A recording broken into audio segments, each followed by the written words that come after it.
Hey there, welcome back to the channel. Today, we're diving into a hot topic in the gaming world, the Nintendo Switch OLED versus the Nintendo Switch, and we'll also take a quick look at the highly anticipated Switch 2 that's coming soon. If you've been wondering whether the Switch OLED is worth the upgrade or if you should just stick with the standard Switch or wait for the new Switch 2, you're in the right place. We're going to cover everything from the new display differences to performance, battery life, design changes, and of course, the future of Nintendo with the Switch 2. So, whether you already own a Switch or you're thinking about buying your first one, we've got you covered. By the end of this video, you'll have a much better idea of which model is right for you and what to expect in the future of Nintendo gaming. Before we get started, if you're excited about finding the perfect Switch or staying updated on the Switch 2, don't forget to like this video and hit that subscribe button. It helps us a ton and lets you stay updated on all the latest gaming news. Now, let's dive into the two current Switch models. The Nintendo Switch itself is super versatile, letting you play at home or take your gaming on the go. It's that hybrid design that made it such a big hit when it launched back in 2017. The standard Switch has a 6.2-inch LCD screen, and it's great for gaming. But then, in 2021, Nintendo released the Switch OLED, which takes things up a notch with a 7-inch OLED screen. And let me tell you, the difference in picture quality is huge. The colors are more vibrant, the blacks are deeper, and everything just pops. If you're someone who spends a lot of time playing in handheld mode, this is a game changer. The Switch OLED really stands out in terms of display, and it's clear that Nintendo made this one for gamers who want the best portable experience. But is it worth the extra money, or should you stick with the standard Switch? Let's find out. By the way, if you're loving this comparison so far, drop a thumbs up and smash that subscribe button for more content like this. When it comes to performance, both the Switch and the Switch OLED are nearly identical. Both consoles have the same NVIDIA Tegra X1 chip, which means that when it comes to gameplay, you're not going to see any major difference in how games run. Whether you're playing Zelda, Breath of the Wild, or Super Mario Odyssey, the performance is going to be almost the same. The Switch OLED does have a slight edge when it comes to sound. It has upgraded speakers that offer a richer, fuller sound when you're playing in handheld mode, so your games will sound a lot better without headphones. It's not a huge difference, but if you're like me and play games in handheld mode often, you'll notice the improvement. The sound quality makes everything feel more immersive, especially if you're in a quiet place, like on a plane or a train. Battery life is another area where the Switch OLED offers some noticeable improvements. The Nintendo Switch OLED can last between 4.5 to 9 hours on a full charge, which is about the same as the original Switch, but in practice, I've found that the OLED model feels a bit more efficient. The screen is bigger, but it doesn't drain the battery as quickly as I expected. It's still going to depend on what game you're playing, but in general, you can expect to get through longer sessions without worrying about recharging.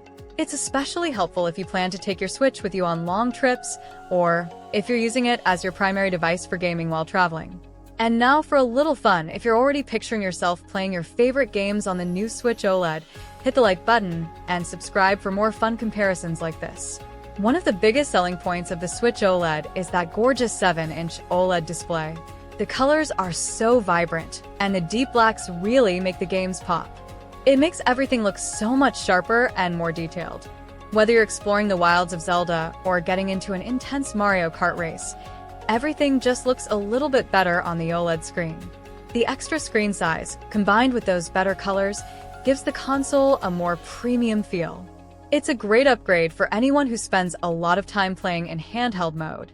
That said, there are still some things that the Switch OLED doesn't fix. One of the biggest issues with the Nintendo Switch, both the original and the OLED, is the Joy-Con drift. This issue happens when the Joy-Con controllers start to register movement on their own, even when you're not touching them. It's a frustrating problem that can affect your gameplay experience, especially if you play games that require precision, like Super Smash Bros. Ultimate or Mario Kart 8 Deluxe. While Nintendo has worked on fixing this problem in newer units, it's still something to keep in mind. If you do experience Joy-Con drift, you might need to send your Joy-Cons in for repairs or replace them altogether. Now, let's talk about the Switch 2. If you're thinking of skipping the OLED version and waiting for the Switch 2, you're not alone. There's a lot of buzz around the Switch 2 and what it might bring to the table. Leaks and rumors suggest that the Switch 2 will be more powerful than the current models, with 4K output when docked and even better graphics. Imagine playing Breath of the Wild 2 or a brand new Super Mario game with next-gen graphics that rival the PlayStation 5 or Xbox Series X. The Switch 2 is rumored to have a stronger processor, which would allow for more demanding games, better performance, and improved visuals. It could truly be the next leap forward for the Switch family, making it more capable of handling AAA games. If you're someone who wants the most powerful Switch experience, it might be worth waiting for the Switch 2 instead of going for the OLED. If you're already hyped about the Switch 2 and want to stay updated on all the latest, don't forget to like, comment, and subscribe so you don't miss out on any new info. Now, if you're on the fence about which Switch to get, let's talk about who would benefit most from each option. The Switch OLED is perfect for those who primarily game on the go. If you're a traveler, a commuter, or someone who likes to game during lunch breaks, the OLED version is the way to go. The screen is beautiful, the battery life is solid, and the sound quality is much improved. But if you don't care as much about portability and you're mostly going to be playing docked at home, the standard Switch still holds up. It's a more budget-friendly option that gives you all the fun of Nintendo's amazing games without the extra cost of the OLED display. So, if you're someone who doesn't mind waiting a little while, the Switch 2 might be worth holding out for.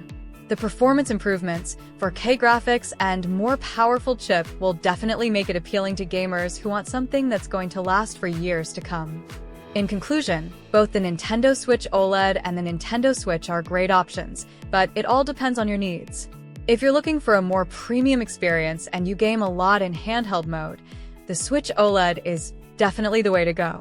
But if you're fine with the standard Switch and don't want to spend extra on the OLED model, the original still offers fantastic value.